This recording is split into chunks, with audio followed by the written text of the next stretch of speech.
Much like Disney, Hasbro has decided to make a series of unfortunate decisions that is probably going to come back to haunt them. Let's see. First, the one that's beyond their control, I assume. Troll and Toad, who, for those of you that don't know, is a very large reseller of trading card games, miniatures, I assume board games. They've usually got a booth at Gen Con every year, usually a decent sized booth. And I think they're actually located in Kentucky, their main headquarters. And they sell all kinds of these games that we talk about on here all the time. Well, as of January 1st next year, they will no longer be selling Magic the Gathering, which, for those of you that can't appreciate what that means, that's huge. That would be like something else I'm going to mention here in a minute, but let's say that would be like Walmart saying we're not going to sell Lego sets anymore, but we're going to keep the rest of the toy department. That's just insane. Like Magic the Gathering was just a license to print money for like 20 years, and apparently it's not anymore. And that's largely due to the efforts of Hasbro.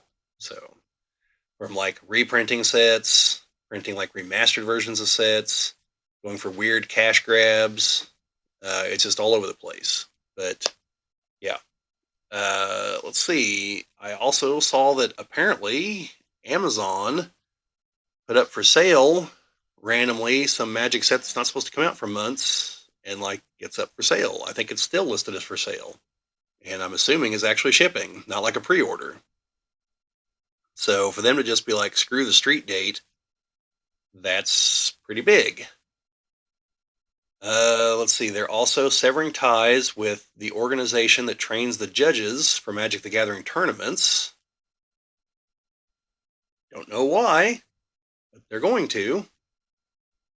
And then for Dungeons and Dragons, right now, the main distributor for Dungeons and Dragons books, like the Dungeon Master's Guide and Monster Manual, those kind of books, is Penguin Random House. And for those of you that don't know how this whole thing works, uh, Hasbro prints the books.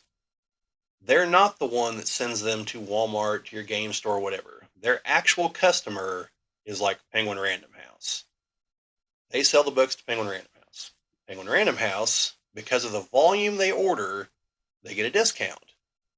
They then turn around and they sell the books to Walmart, Target, Barnes and Noble, possibly your local game store. Your local game store might get them through Alliance or Diamond, but they might also get them through Penguin Random House.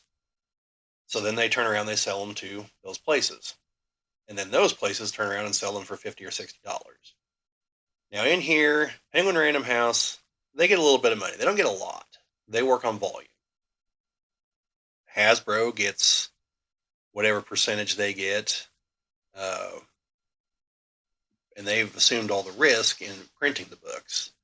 But they print however many Penguin Random House is going to order. And if Penguin Random House doesn't sell them, they pulp them, which I do mean that literally. They shred the paper and turn it to pulp and use it to make other books. Uh, yeah. Why? Well, they're just sitting there. They don't have, they've got warehouses, but if something's not selling now as a book, its value is only going to go down from then. Because they're not going to be like, oh, let's wait 10 years and we'll sell them on eBay one by one for ridiculous prices. They're not going to do that. So they just destroy them, because there's no point keeping them around from their perspective. So it would appear that Hasbro, as of January 1st next year, is going to stop using Penguin Random House and either do it themselves, which is the way it's looking, or like open up the other distributors to more orders. But I don't think that's going to work. So I believe it's going to be them doing it themselves, which that'll take on cost, because right now what they're doing is they just ship the pallets straight to Penguin Random House, then Penguin Random House does the rest of the shipping. So instead, they'll have to do the shipping, which I don't know if they have the infrastructure to do that. So they're going to do that. And so what that means is like the say 15% that Penguin Random House was getting, now Hasbro is going to get that. But that's going to be offset by the fact that their printing costs have increased, due to the tariffs with China, because they have them printed in China and shipped here instead of just printed here, and a few other things. So they're really only going to get like maybe a 9-10% increase in their profits. And it's also an odd time to do it because 5th edition, as we understand it, is winding down. We're looking at like whatever iteration all the testing is going to do for the next edition, which they're not going to call a new edition. They're still just going to call it D&D, but realistically, it's going to be 6th edition or 5.5. And 5 is winding down. So I have no idea why they're making this move now when they're going to hit a slump in sales because of winding the edition down. So again, it's that whole let's increase customers by raising prices kind of philosophy, just in a weird other way. So all these things are going on for Wizards of the Coast, which is owned by Hasbro.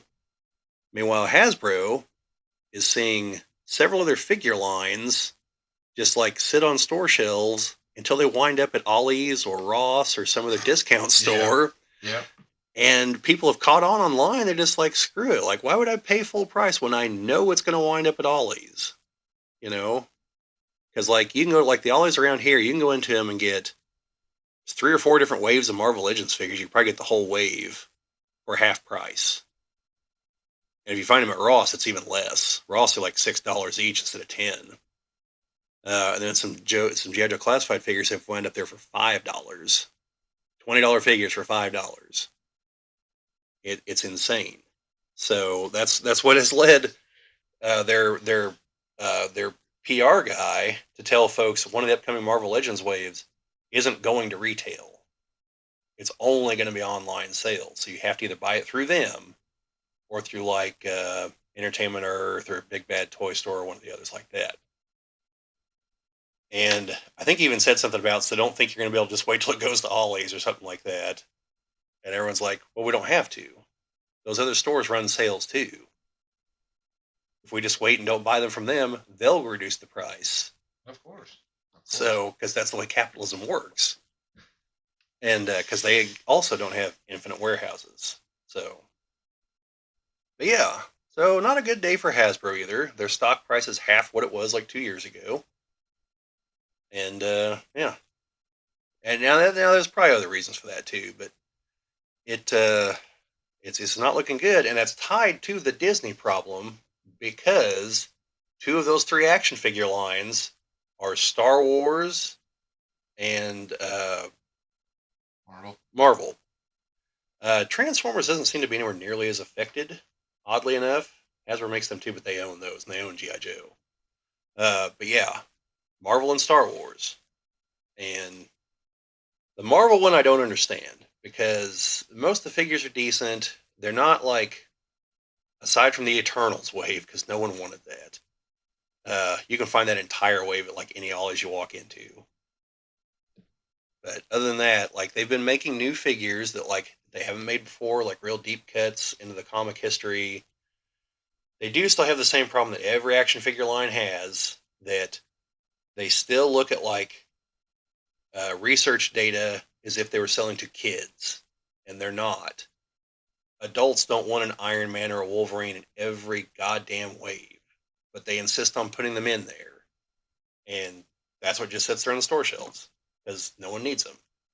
Of course. Like a few people want all the Iron Man because they make like the Hall of Armor scene, but like you don't need a Wolverine in every set.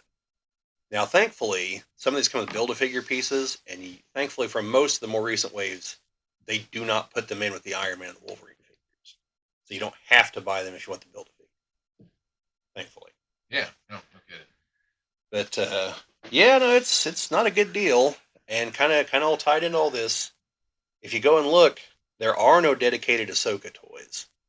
There's not none. There's a handful, but it's definitely not like with any other stuff. And apparently, the word on the street is this because Hasbro told them, we don't want them. We're not going to make them.